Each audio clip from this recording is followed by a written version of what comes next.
ओम मंगलम भगवान विष्णु मंगलम गरुड़ध्वज मंगलम पुंडरीकाक्ष मंगलायतनो हरि।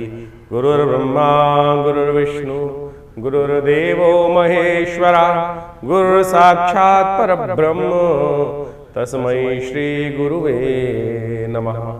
नमस्कार, स्वागत है आपका आचार्यवाणी में। मैं आचार्य डॉक्टर विक्रमादित्य आपके साथ हूँ और आज का विषय है मीन राशि वालों के लिए जून के आरंभ काल में ग्रहों का खेल क्या दिखाता है। ग्रहों की आकाशीय पार्लियामेंट में जो परिवर्तन का योग बनता है वो कहाँ हमारे को किस तरफ खींच के ले जा रहा है। देखिए मीन राशि वालों, इस वक्त शनि का खेल बड़ा विचित्र आपके लिए चल ही रहा है।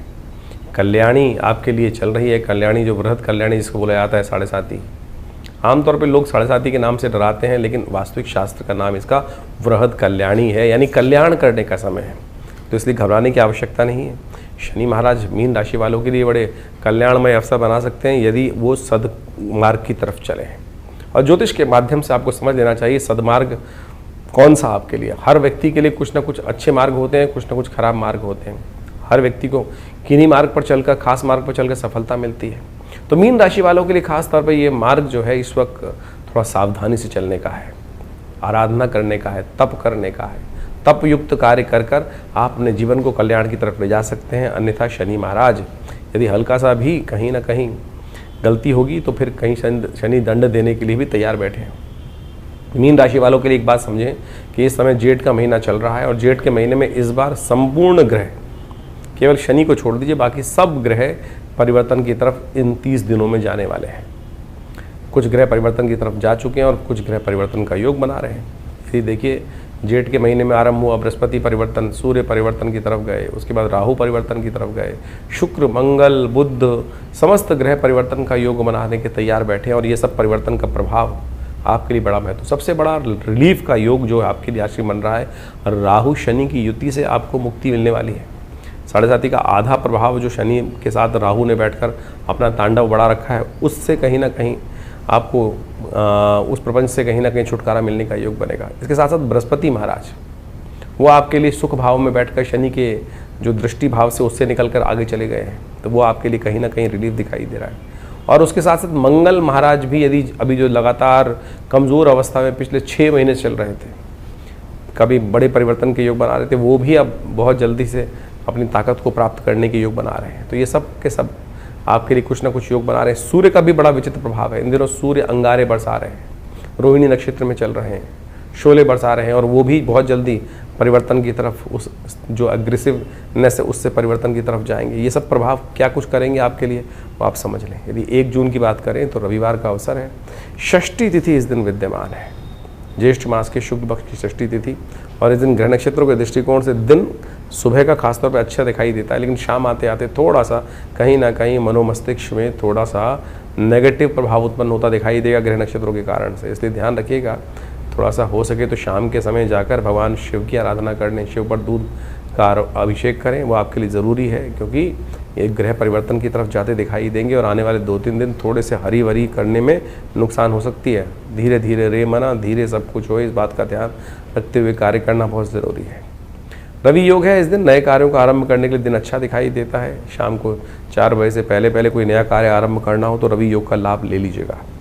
2 तारीख का दिन बात कर लें तो विशेष तौर पर मीन राशि वालों के लिए ग्रह नक्षत्रों का योग कैसा बन रहा है। सोमवार का अवसर, सप्तमी तिथि, ग्रह थोड़े हल्के हैं, ध्यान रखिएगा। बहुत सारी चीज़ों में एग्रेसिव मूड लेना ठीक नहीं रहेगा।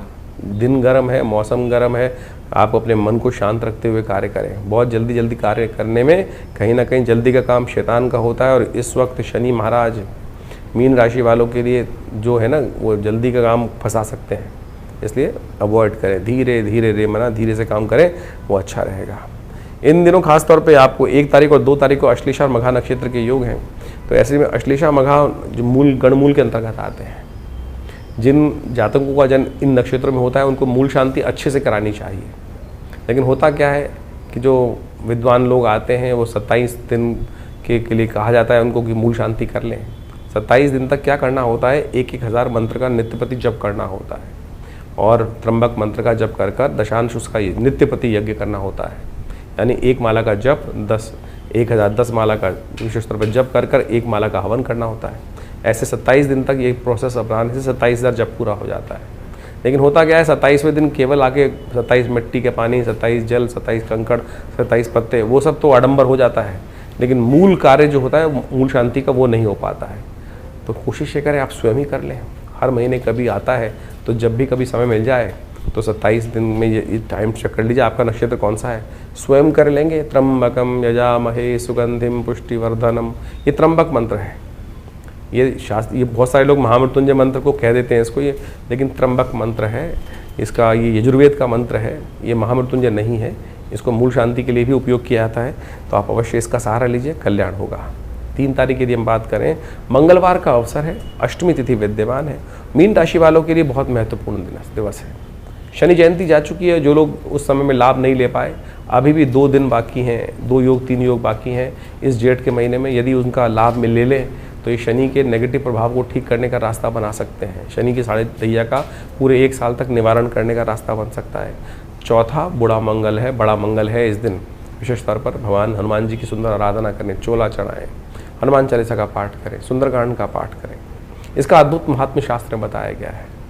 और उसके साथ साथ माँ धूमावती का भी आज जयंती का अवसर है, अष्टमी है। और सबसे बड़ा एक और परिवर्तन, बुद्ध महाराज भी परिवर्तन की तरफ जा रहे हैं आपकी राशि के दृष्टिकोण से। केंद्र भाव के स्वामी हैं और वो मंगल के नक्षत्र में प्रवेश कर रहे हैं। वो आपके लिए अच्छा है, पॉजिटिव है, खराब नहीं है। इसका लाभ आपको बहुत जल्दी देखने को मिलेगा। इसका लाभ कोशिश ये करें पहले इसके महात्म को समझें। ये जो बड़ा मंगल, जो चौथा बड़ा मंगल पड़ रहा है और साथ साथ माँ धूमावती का जन्मदिवस है, क्या प्रभाव शास्त्र में बताया गया है वो हम आपको वर्णित करके बताते हैं। लेकिन इस वक्त सबसे बड़ा योग जो बन रहा है वो आप भी समझ लें। चौथा बुढ़वा मंगल योग है। मंगल का ये ज्येष्ठ में जो मंगल पड़ते हैं वो सारे के सारे विशेष मंगल, बड़े मंगल माने जाते हैं। हनुमान जी ने सुंदर रूप से भगवान राम का दर्शन इस ज्येष्ठ के महीने में किया। उन्होंने विशेष तौर पर हनुमान जी की सुंदर आराधना करने का योग बनता है। हमने विवेकानंद योगाश्रम में इन 5 इस बार ज्येष्ठ के महीने में 5 बुढ़वा मंगल पड़े, बड़े मंगल, तो हमने उन सब में सुंदर रूप से सुंदरकांड का पाठ रखा है। आप भी उसमें सम्मिलित हो सकते हैं। और साथ साथ आज धूम्रावती जी की जयंती भी है। जब जीवन में कष्ट समाप्त होने के योग बना ही ना रहे हों, ऐसे कई बार योग बन जाते हैं जीवन में कष्ट ठीक हो ही नहीं पा रहे हैं किसी भी कारण से, तो ऐसे में कोशिश ये करें आप विशेष तौर पर ऐसे में भगवती धूम्रावती का ध्यान करने का प्रयास करें। भगवती धूम्रावती 10 महाविद्या के अंतर्गत, महाविद्या का अंतर्गत उनको स्थान दिया गया है।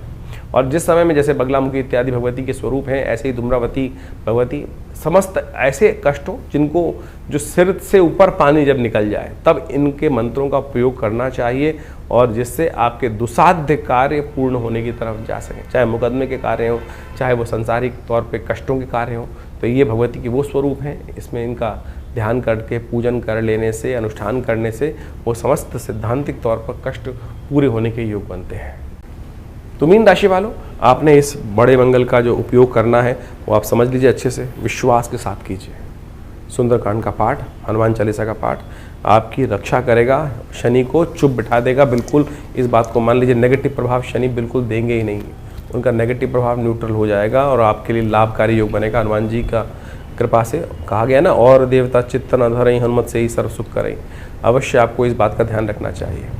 वहीं तो बहुत सारे और उपाय करते रहते हैं, लोग भटकते रहते हैं। सीधा साधा उपाय आपके घर में ही है, फिर क्यों ना उसका उपयोग करें। 4 तारीख बुधवार का दिन, और आपकी राशि के दृष्टिकोण से समझ लें कि नवमी का तिथि है उस दिन, और ग्रह नक्षत्रों के दृष्टिकोण से परिवर्तन का समय आ गया है। जो नेगेटिव समय 2-3 दिन चल रहा था, अब उससे राहत मिलने के योग बनेंगे। अपनी इनर कॉन्शियसनेस को समझने का आपको प्रयास करना चाहिए। इनर कॉन्शियसनेस पूरा मोटिवेट रहेगी। शनि के खराब चलते हुए भी फिर भी इनर कॉन्शियसनेस आपको सही तरफ ले जाती दिखाई दे रही है। थोड़े सरल होइए, थोड़ा शिव का ध्यान करें, हो सके तो शिव पर बिल्वपत्र अर्पित करें। आपके लिए महेश नवमी पर ये सुंदर योग बनेगा। शिव पर बिल्वपत्र अर्पित करके भगवान शिव का आशीर्वाद लेने का आपको प्रयास करना चाहिए। 5 तारीख बृहस्पतिवार का अवसर, 10वीं तिथि गंगा दशहरे का योग। मीन राशि वालों के लिए समझ लें कि शनि को मनाने का दिन अच्छा दिखाई दे रहा है। बटुक भैरव जी का सुंदर योग बन रहा है। अभी आपके राहु और शनि एक साथ चल रहे थे। ऐसे में मनोमस्तिष्क में कई बार क्या होता है, जब लाभ नहीं मिल रहा होता है और लगातार हार मिल रही होती है ना, तो मन में लगता है किसी ने मेरे पे नेगेटिव जादू तो नहीं कर दिया है। ऐसे में बटुक भैरव जी का एक मंत्र है, ओम ह्रीं बटुकाय आपद उद्धारणाय कुरु कुरु बटुकाय ह्रीं स्वाहा। यह अभिलाषा अष्टक का एक सुंदर प्रभाव है जो स्कंद पुराण में बताया गया है, उसको हमें समझना चाहिए। और साथ साथ गंगा जो दशहरा है, ये भी शास्त्र में एक चमत्कारिक पर्व है। शास्त्र में इसकी अद्भुत कथाएं विद्यमान है, वो हम आपके समक्ष रखने जा रहे हैं। कोशिश ये करें, ये कपोल कल्पित चीज़ें नहीं हैं, ये विशेष तौर पर बहुत सुंदर हैं। ग्रह नक्षत्र आपके लिए सपोर्ट में है। मन को शांत करें, जो इनर कॉन्शियसनेस धर्म की तरफ आपको हमारे चैनल तक खींच के लाई है ना, तो इसका उपयोग करते हुए इस महात्मा को भी समझ लें।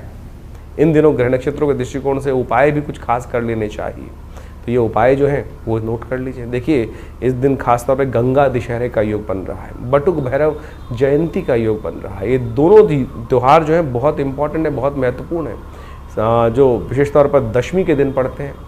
ज्येष्ठ मास की दशमी के दिन गंगा का अवतरण हुआ, और गंगा का अवतरण इस संसार के कल्याण के लिए महाराज भगीरथ ने, कहा जाता है कि अपनी 3 पीढ़ी तक भगीरथ का जो पीढ़ी थी वो भगवान की आराधना करते रहे। महाराज सगर के जो 60,000 पुत्रों को श्राद्ध दे दिया गया था महर्षि कपिल के द्वारा, और जब कहा जाता है कि जब सत्ता आती है तो कोई भी व्यक्ति जो है वो मदमस्त हो जाता है।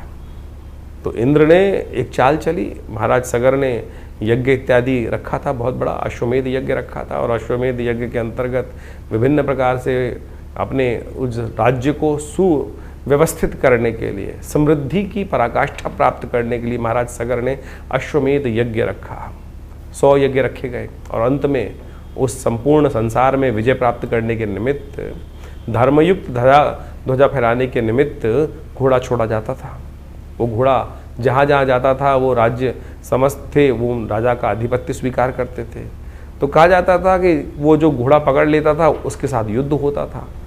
तो वो जो घोड़ा था, इंद्र ने क्या किया, उसको चुराकर उस घोड़े को महाराज जहाँ पर कपिल मुनि विश्राम कर रहे थे, कपिल मुनि साधना कर रहे थे, वहाँ ले जाके बांध दिया। महाराज सगर के पुत्र जगह जगह घूमते घूमते वो ढूंढते ढूंढते घोड़े को पहुँचे, और महाराज कपिल जहाँ पर साधना रत थे वहीं जाके बांध दिया। जब सत्ता में मदमस्त थे, इतना बड़ा यज्ञ चल रहा था, और महाराज सगर से बड़ा प्रतापी राजा कौन था उस वक्त? उनके पुत्र, 60,000 पुत्र वहाँ पहुँचे। तो उन्होंने महाराज कपिल मुनि को पहचाना नहीं, उपहास कर दिया कि अरे साधना करने बैठ गए हो, वट समान हो गए हो, और ये चोरी करने का कार्य करते हो। शांत झील में पत्थर मारने का प्रयास कर रहे थे। कपिल मुनि की साधना किसी प्रकार से टूटी, और उन्होंने क्रोधवश उन जैसे ही सगर पुत्रों को, अहंकारी सगर पुत्रों को देखा, उन सबको भस्म कर दिया। उस तप, जो योग तप के बल से वो सब के सब भस्म हो गए वहाँ पर। महाराज सगर को जब ये पता चला तो उन्होंने बहुत प्रयास किया, लेकिन जब जो कार्य हो चुका था, लेकिन अब उनकी मुक्ति का मार्ग जरूर चाहिए था। उनकी मुक्ति हो सकती थी गंगा जल से ही, गंगा के पदार्पण से ही। तो उनकी समस्त पीढ़ियाँ लगातार 3 पीढ़ी तक उनकी पीढ़ियाँ माँ भगवती गंगा को प्रसन्न करने का कार्य करती रहीं। और जब माँ गंगा का प्राकट्य भगवान के सुंदर श्री चरणों से निकली हुई, भगवान की जो कहा जाता है कि गंगा की उत्पत्ति कथा भी बड़ी विचित्र है, वो समझ लेनी चाहिए कथा कितनी सुंदर रूप से भाव से शास्त्रों में बताई गई है।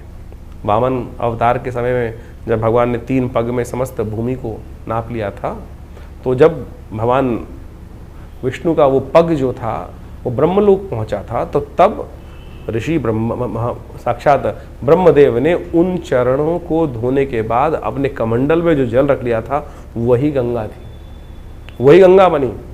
और जब महाराज भगीरथ ने भगवान को प्रसन्न किया ब्रह्मा को, तो भगवान ब्रह्मा ने उस कमंडल जल से वो जल जो था वहीं से गंगा जी को भगीरथ को दिया। लेकिन समस्या ये थी कि वो वेग जो था वो कौन स्वीकार करता, उस धरा पर जब वेग पड़ता तो पृथ्वी फट जाती। तो भगवान शंकर की साधना करके भगवान शंकर को प्रसन्न किया गया कि भगवान शंकर ने अपनी जटाओं में उस गंगा जी को समाया, और उसके बाद वहाँ से गंगोत्री से निकलकर जैसे जैसे वो आगे चलती हैं, तो ये गंगा के पदार्पण की सुंदर कथा है। कहा जाता है दशम पापम हरति दशहरा, संसार में जो 10 प्रकार के पाप हो सकते हैं उन सबसे निवृत्ति जो हो सकती है वो केवल एक बार उस गंगा जल में स्नान कर लेने मात्र से ही हो जाती है। तो इस दिन विशेष तौर पे अवश्य माँ गंगा के जल में स्नान करना चाहिए। गंगा जल का दान करने का भी महत्व अद्भुत बताया गया है। तो ये सब चीज़ें अवश्य करने का प्रयास करें, माँ गंगा की सुंदर आरती करें, और समस्त पाप नाशिनी गंगा का सुंदर स्तवन करें, कल्याण का मार्ग प्रशस्त होता है। उसके साथ साथ बटुक भैरव जयंती भी है इस दिन। बटुक भैरव जयंती बड़ी एक ऐसा स्वरूप है भगवान शंकर का जो सशरीर उत्पन्न हुए, कहा जाता है कि एक ब्राह्मण थे, ये कथा भी बड़ी सुनने लायक है, इसको समझना चाहिए। और कहा जाता है कि एक ब्राह्मण थे, काशी के अंदर रहते थे, उनको संतान नहीं थी।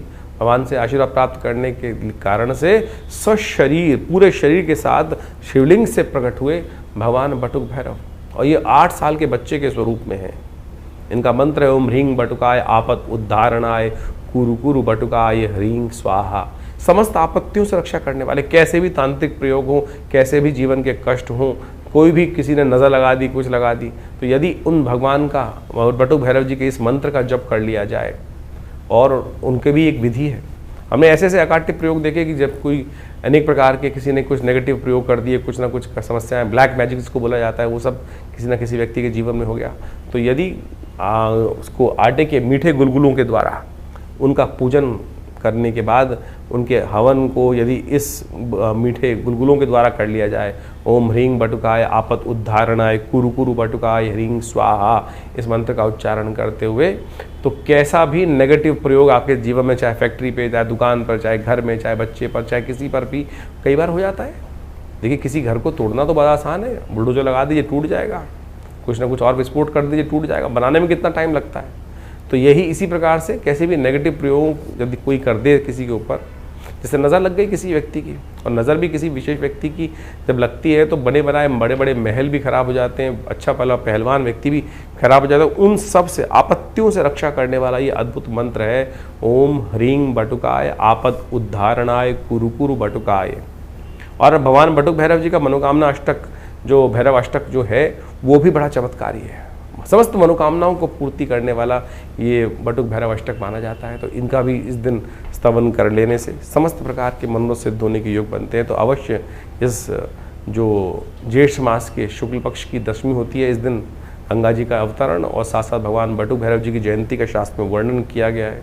तो आप इन दोनों उत्सवों को आनंदपूर्वक मनाएं और सुंदर रूप से अपने कष्टों को दूर करने के लिए इन सब विधियों का सहारा लीजिए। शास्त्र में वर्णित है, हमने हजारों लोगों पर इसका प्रयोग करके देखा और बिल्कुल चमत्कारिक है।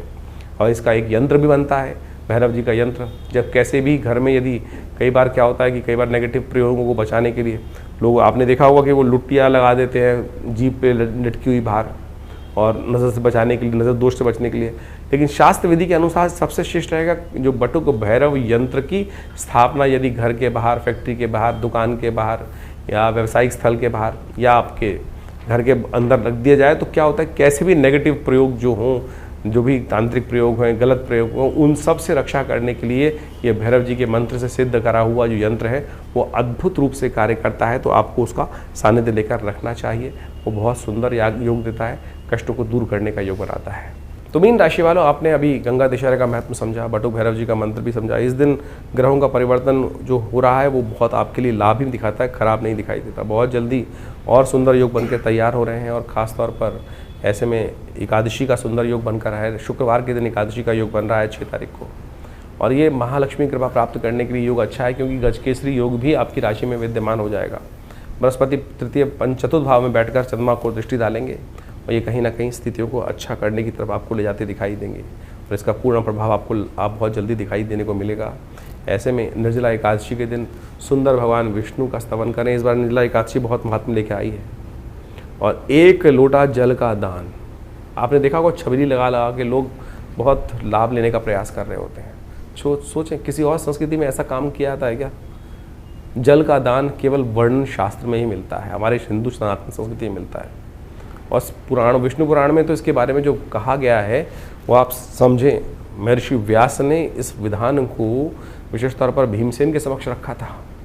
इस दिन निर्जला एकादशी है, ये भीमसेन एकादशी के रूप में भी जानी जाती है। कहा जाता है कि संपूर्ण जो एकादशी हैं, जो 12 की 12 एकादशी जो आती हैं, पूरे 12 महीनों में एकादशी होती हैं, जो 24 एकादशी टोटल पड़ी, उन सब में यदि निर्जला एकादशी का व्रत एक बार कर लिया जाए तो उनके पूरे के पूरे वर्ष की जितनी एकादशी हैं उन सब का फल प्राप्त हो जाता है। भीमसेन ने एक बार महर्षि व्यास से प्रेरित होकर इस समय में व्रत रखा था।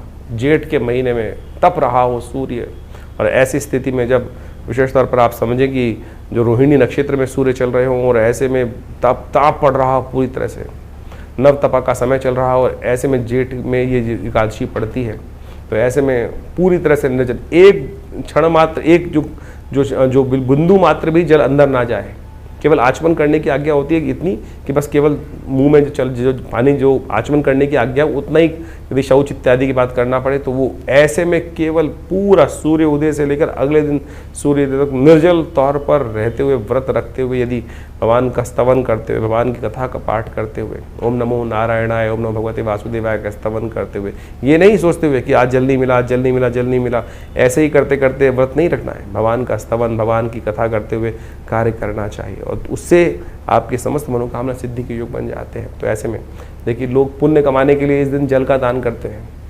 वैसे तो निर्जला एकादशी का रूप में व्रत रखने का विधान है, लेकिन छबीली लगती है, लोग बांटते हैं। जल का दान करने की परंपरा भारतीय संस्कृति में अनादिकाल से रही है।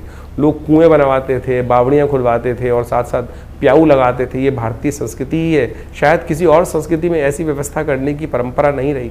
हमारे ही संस्कृति के अंदर जल की व्यवस्था तक का दान करने की परंपरा अनादिकाल से चलती आई है। तो इसका पुण्य लाभ हम सबको लेने का प्रयास करना चाहिए। और इस दिन विशेष तौर पर भद्रा का योग भी बन रहा है, जो भद्रा करीब करीब दोपहर को 3:30 बजे के बाद रहेगी। तो नए कार्यों का आरंभ करने से इस दिन बचना चाहिए। इस बात का ध्यान रखते हुए कार्य करेंगे तो अच्छा रहेगा। तो मीन राशि वालों, आपने समझा, इस दिन एक ग्रहों का परिवर्तन और हो रहा है। जो 6 तारीख को निर्जला एकादशी के दिन बुध आप जो हैं वो अपनी राशि में प्रवेश कर रहे हैं और आपकी बृहस्पति के साथ विराजमान हो जाएंगे और पूर्ण शक्ति के साथ चीज़ों को अब आप अच्छे से ऑर्गेनाइज करने के लिए तैयार हैं। तो इसलिए इस पुण्य का लाभ के अवसर पर, वेला पर आप पूरी तरह से भगवान का स्तवन करते हुए तैयार रहें। 7 तारीख के दिन शनिवार का अवसर है और द्वादशी तिथि विद्यमान है। शनिवार के दिन पड़ रही है द्वादशी तिथि और इसी दिन मंगल भी परिवर्तन की तरफ जा रहे हैं। मंगल महाराज जो हैं आपकी राशि के दृष्टिकोण से कमज़ोर स्थिति से निकलकर बाहर आप जो प्रवेश करेंगे वो कहीं ना कहीं कई मामलों में आपके लिए अच्छा रहेंगे। ऐसे में ग्रह नक्षत्रों के दृष्टिकोण से आपको विशेष तौर पर ध्यान रखना चाहिए। शनि आपके अच्छे नहीं चल रहे, शनि को मनाने का प्रयास करें। आपके लिए अच्छा रहेगा कि इस दिन विशेष तौर पर, क्योंकि मंगल भी जो परिवर्तन की तरफ चले गए हैं, साथ साथ शनि महाराज भी इस दिन अपने ही नक्षत्र में प्रवेश करेंगे द्वितीय चरण पर, तो और शक्ति संपन्न हो जाएंगे। तो 7.5 का और प्रभाव जो है वो बढ़ जाएगा। तो ऐसे में कोशिश ये करें, उड़द का दान, शनि स्तोत्र का पाठ, ये सब कर आप शनि के दोषों को निवारण करने का प्रयास करें। शनि को मनाना बहुत ज़रूरी है और कभी कभी इस मुद्रा का अभ्यास कर लिया करें। ये शनि की जो मुद्रा है, जो उंगली है, सबसे बड़ी उंगली, इसके साथ अंगुष्ठ को स्पर्श कर लेने से ये विशेष तौर पर शनि की मुद्रा बन जाती है।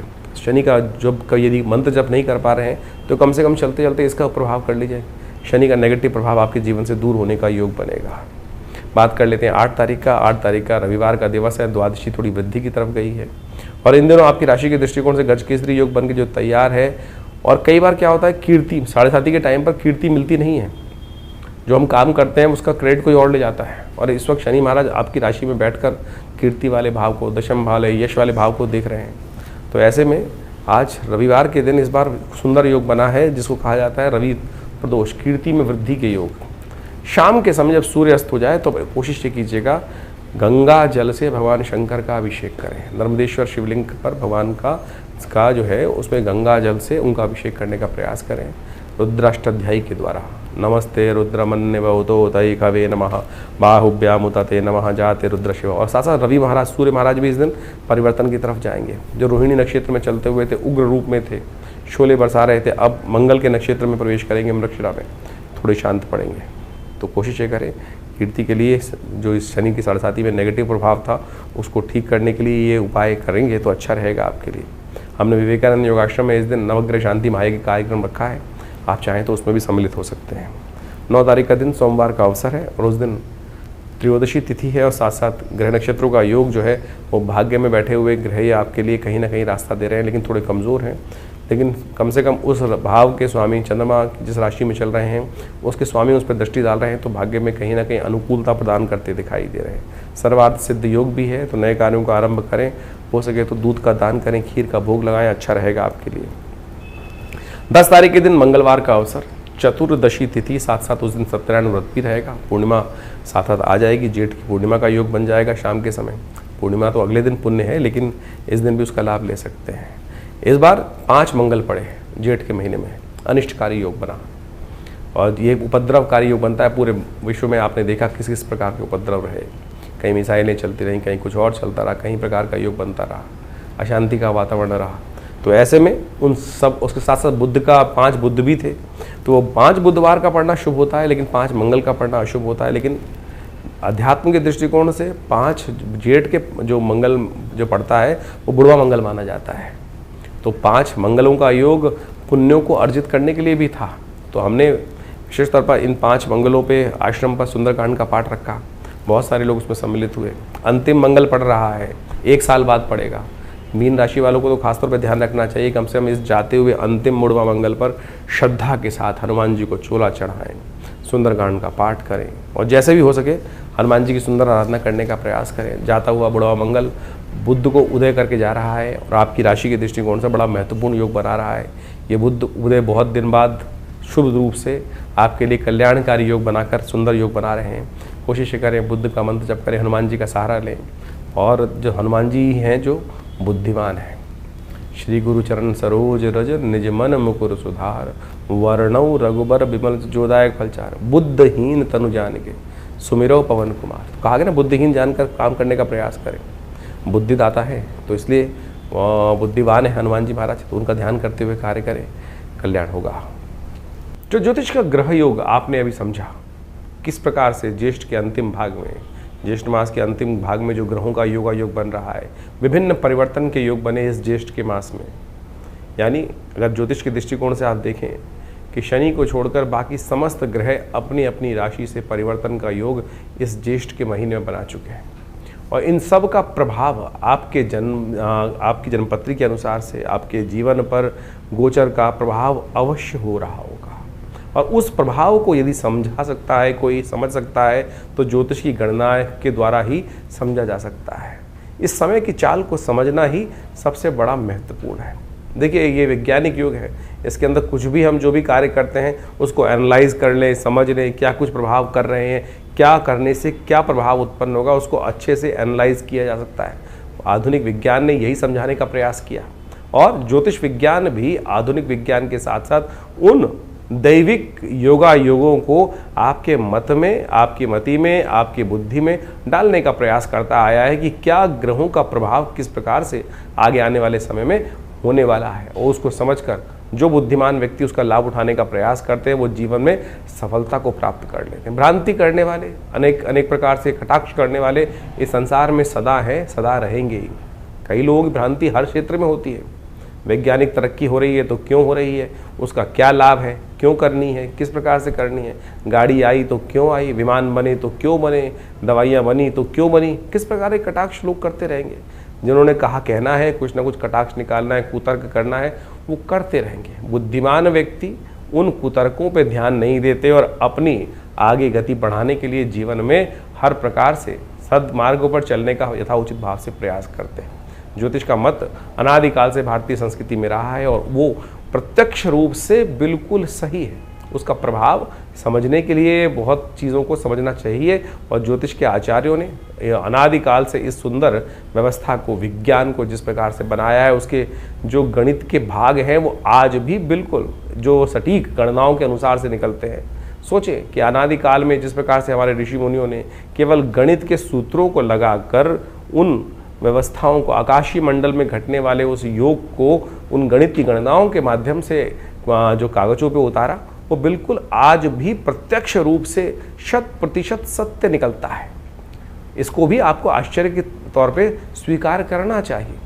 तो फिर कैसे विज्ञान नहीं है। तो तथाकथित तौर पर बहुत सारे लोग अनेक प्रकार से आपके मनोमस्तिष्क में विडंबनाएं उत्पन्न करने का प्रयास करेंगे। बुद्धिमान व्यक्ति अपने जीवन को सही राह पर डालने के लिए इस विज्ञान का लाभ लें और उससे, हाँ, कई बार ऐसी समस्या हो जाती है कि हम कई प्रकार से भ्रांति में फंस जाते हैं। अब ज्योतिष के अंदर एक कारण जानने का रास्ता बचा है कि जीवन में घटना क्यों घट रही है। ज्योतिष के अंदर जो योगा योग है उसको कर्म के द्वारा बदला जा सकता है। कि सैद्धांतिक तौर पे मान लीजिए आपकी जन्मपत्री में कई बार क्या होता है कि किसी कुंडली में बहुत अच्छे योग हैं, किसी कुंडली में बहुत खराब योग हैं, लेकिन फिर भी वो अच्छे योग कार्य नहीं कर रहे हैं और जो खराब योग हैं उनका प्रभाव जीवन में ना चाहते हुए भी हो रहा है। कारण क्या है? कारण है कर्म, सही दिशा में किया गया कर्म। यदि देखिए आपकी जन्मपत्री जो है वो पूर्व अर्जित कर्मों के अनुसार का कर्मों का लेखा जोखा है। जैसे आपने एक वर्ष में कार्य किया, उसके अंत में एक बैलेंस शीट बनाई और उस बैलेंस शीट के अनुसार से जो भी आपका लेखा जोखा कार्य किया गया उसका पूरा प्रभाव वहाँ दिखाई दे जाता है। बुद्धिमान सीए जो होंगे, ऑडिटर होंगे, उसको देख के समझ जाएंगे कि इस व्यक्ति ने किस प्रकार का, इस कंपनी ने कैसा कार्य किया है और आगे आने वाले में कंपनी किस प्रकार का कार्य करने के लिए रास्ता अपना सकती है। लेकिन यदि आने वाले समय में उस कंपनी ने, उस व्यक्ति ने कार्य ही नहीं किया, कर्म ही नहीं किया, सोया रहा या नुकसान के सौदे कर लिए, तो फिर क्या उसकी बैलेंस शीट, पूर्व की बैलेंस शीट जो है उसके ऊपर कोई चीज़ें इस प्रकार से दायित्व डाल सकते हैं।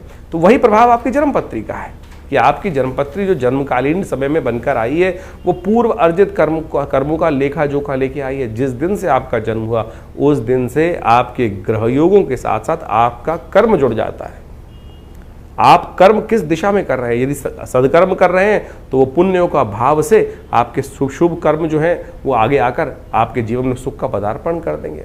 और यदि शुभ कर्म नहीं कर रहे हो, अशुभ कर रहे हो जन्म के बाद से, तो समझ लो फिर वो जो पाप प्रवृत्ति व्यक्ति की है वो कहीं ना कहीं कष्ट देने के योग बना लेती है। ये तो सिद्धांतिक तौर पे हम इस सिद्धांत को समझाने का प्रयास कर रहे हैं कि जो लोग समझते हैं कि डेस्टिनी डिफाइंड है, ऐसा नहीं है, चेंज कर सकते हैं आप अपने कर्मानुसार। तो ज्योतिष का ये प्रत्यक्ष प्रभाव, कई लोग सरेंडर कर देते हैं कि अगर मेरी कुंडली में दरिद्र योग है तो मैं दरिद्र ही रहूँगा। ऐसा नहीं है भाई, दरिद्र योग है तो उसको परिवर्तन कर कर आप उसको शुभ योग बना सकते हो। और अगर राजयोग है और आप कर्म नहीं करोगे, सोए रहोगे, शुभ उसका लाभ लेने का प्रयास नहीं करोगे, अशुभ कर्म करते रहोगे, तो फिर वो राजयोग सब समाप्त भी हो जाएगा, शुभ योग, धन का योग समाप्त भी हो जाएगा, छन्नी भी बन जाएगा। तो ये आपको सही रूप से समझ लेना चाहिए कि ये सब कर्म का खेल है और कर्म के साथ आपका हर चीज़ जुड़ा हुआ है। शास्त्र में कहा गया ना, अवश्यमेव भोक्तव्यम कृतम कर्म शुभाशुभम। तो इसको हमें सत्य रूप से समझ लेना चाहिए। और अनेक प्रकार से रास्तों को समझाने के लिए शास्त्र में विभिन्न प्रकार के माध्यमों से उन सब सिद्धांतों को समझाया जाता है। और हम समझे कई बार कुंडली के अंदर बड़े प्रकार के दरिद्र योग बने हुए हैं, केमुद्रम योग हैं। लोग चाहते हैं, बड़ी विचित्र स्थिति है कि ज्योतिषी के पास आके लोग किसी भी विज्ञान पे जाते हैं, चमत्कार की बात करते हैं कि चमत्कार कर दीजिए बस कुछ। अरे भाई, चमत्कार नाम की चीज़ इस संसार में कुछ नहीं होती है। अगर आप चमत्कार ज़्यादा बात करोगे तो बहुत सारे लोग, हर शाख पे इतने शातिर लोग बैठे हैं, वो कहीं ना कहीं आपको कष्ट में डालने के योग बना देंगे। तो इसलिए सबसे पहले अपने मस्तिष्क से, अपने विचारों से इस बात को हटा दीजिए कि चमत्कार कोई कर सकता है। सिद्धांतिक तौर पे कार्य किया जा सकता है, सिद्धांतिक तौर पे आपको कार्य समझा जा सकता है। हर चीज़ का प्रभाव है, क्या वो नग है, क्या वो मंत्र है, क्या वो दान है, क्या वो पुण्य है, किसी प्रकार से औषधि का उपयोग है, हर चीज़ का कहीं ना कहीं एक वैज्ञानिक विश्लेषण है। सिद्धांतिक तौर पे उसको समझा जा सकता है कि कैसे कार्य किया। अब इस कार्य को समझने में किसी को दिक्कत हो तो वो उसको चमत्कार का नाम दे देता है। तो इसलिए इस बात को सही समझ लें कि चमत्कार नाम की कोई चीज़ होती नहीं है। जिस चीज़ का वैज्ञानिक विश्लेषण हमको समझ में नहीं आ रहा है, प्रोसेस समझ में नहीं आ रहा है, तो हम उसको तथाकथित तौर पे चमत्कार की गणना में ला के खड़े कर देते हैं। तो इस तरह से आप अपने ग्रहों को सही से समझें। तो ज्येष्ठ का महीना जो हमने आपके समक्ष रखा, ये बहुत पुण्य आने वाला महीना है।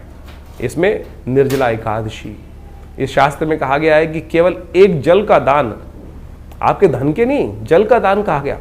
सोचें, जल तो यथेच्छ मात्रा में अभी तो संसार में व्याप्त है, लोटा भरो और एक जल का दान दे दो, वही सबसे श्रेष्ठ दान कहा गया है। निर्जला एकादशी का सुंदर व्रत इस एकादशी इन ज्येष्ठ के मास में आता है। गंगा का पदार्पण इस ज्येष्ठ के मास में हुआ, जिसे गंगा दशहरा कहा जाता है। दशम पापम हरति दशहरा, केवल एक डुबकी मात्र उस गंगा जल में ले लेने से आपके समस्त अनेक कर्मों में किए गए जो कर्म है, दशम पापम हरति दशहरा, यानी समस्त पापों से निवृत्ति का मार्ग ये दशहरा केवल जल से स्नान करने से प्राप्त हो जाता है। तो सोचें कितना सुंदर भारतीय संस्कृति ने अपने शास्त्रों के माध्यम से उस सिद्धांत, जीवन के रहस्य को समझाने का प्रयास किया है। लेकिन हम तथाकथित तौर पर केवल हर चीज़ में विद्वत जनों को गाली देने का काम करते रहते हैं कि नहीं, जो इस प्रकार से हमारे सनातन के लोगों ने, आचार्यों ने कहीं ना कहीं गोरख धंधा बना दिया, ये कर दिया, वो कर दिया। तो इस बात को, भ्रांति को हटाने का प्रयास करें, अपने संस्कृति के प्रति उलाहना ना दें। हमने संस्कृति के प्रति क्या किया वो समझने का प्रयास करना है हमको, तो वो अच्छा रहेगा। संस्कृति तो बड़ी सुंदर है, परिष्कृत है, सुंदर है, सुनियोजित है, सुसज्जित है। तो हम उसको सुंदर रूप से अपनाने का प्रयास यदि कर लें तो बहुत अच्छा रहेगा। तो आप हमारे शास्त्र मतों को, हम अपने अनेक कथाओं के माध्यम से इन समस्त ज्योतिष के रहस्यों को आपके समक्ष रखने का प्रयास करते हैं। वैदिक कथाओं के माध्यम से उनको समझाने का प्रयास करते हैं। यदि आप इन सब सिद्धांतों को समझ लें तो आपको पूर्ण रूप से अपनी संस्कृति के प्रति विश्वास भी जगेगा, श्रद्धा भी जगेगी, और उससे आप जानकर अपने आप को भी अच्छा लाभ देंगे और हमारे समाज को भी लाभ देंगे। तो ज्योतिष विज्ञान के द्वारा इन समस्त सिद्धांतों को समझ लीजिए और अपनी जन्मपत्री को अच्छे से समझिए। अपनी जन्मपत्री के अनुसार से चीज़ों को समझते हुए अपने जीवन के फील्ड को समझने का प्रयास करें, किस क्षेत्र में कार्य कर रहे हैं। कई बार क्या होता है, हम जीवन में कौन से क्षेत्र के कार्य करने आए थे और कहाँ भटक जाते हैं। बचपन से ही, बाल्यकाल से ही हमको अपने जीवन के लक्ष्य को समझना चाहिए कि मैं किस चीज़ के लिए बना हूँ, मैं कौन से कार्य करने के लिए। नहीं तो क्या होता है, जीवन में व्यक्ति भटकता रहता है और फिर जाके 40-50 साल बाद उसको एक दिशा प्राप्त होती है। और यदि सही से कोई आचार्य मिल जाए, ज्ञानवान व्यक्ति मिल जाए, तो पहले से बता देगा भाई इस रास्ते पे चल रहे, तो इसके द्वारा सुंदर रूप से रास्ता बन जाएगा और कहाँ प्राप्ति के योग बन जाएंगे। देखिए आचार्य चाणक्य ने किस प्रकार से चंद्रगुप्त को ढूंढा और उसको लगाया, और कहाँ एक गडरी के घर में पैदा हुआ लड़का उस इतने बड़े साम्राज्य का अधिपति बना। तो इसलिए ये ज्योतिष के मत के अनुसार से, आचार्यों के मत के अनुसार से, उनके आशीर्वाद से हमें चलने का प्रयास करना चाहिए। और ये समस्त विज्ञान जो है, भारतीय संस्कृति का विज्ञान अपने आप में बहुत सुंदर है और उसी का प्रतिपादन हम लोगों ने अपने विवेकानंद योगाश्रम में अनेक वर्षों से यहाँ शोध के द्वारा करने का प्रयास किया। हमारे आश्रम के द्वारा सद्गुरु आचार्य श्री केशव देव जी के सानिध्य में रह के बहुत सारे विज्ञानों पर शोध किया गया, योग के ऊपर, मुद्राओं के ऊपर, मंत्र विज्ञान के ऊपर, यज्ञ विज्ञान के ऊपर, और सहस्त्रों किताबें, मतलब करीब 100 के करीब किताबें हमारे संस्थान के द्वारा से प्रकाशित की गई हैं। बहुत सारे अनुसंधान कार्य चलते हैं। तो आप भी विभिन्न समय पर विभिन्न यज्ञों इत्यादि में जो हम आपको सूचना देते रहते हैं और उसके बारे में आप आकर जुड़ सकते हैं। और विभिन्न रूप से आश्रम की जो गतिविधियाँ हैं, अस्पताल है, मंदिर है और साथ साथ यज्ञ इत्यादि की जो कर्म है, उनमें सब में जुड़कर लाभ लें। आपके जीवन में कल्याण का मार्ग प्रशस्त होगा। धन्यवाद।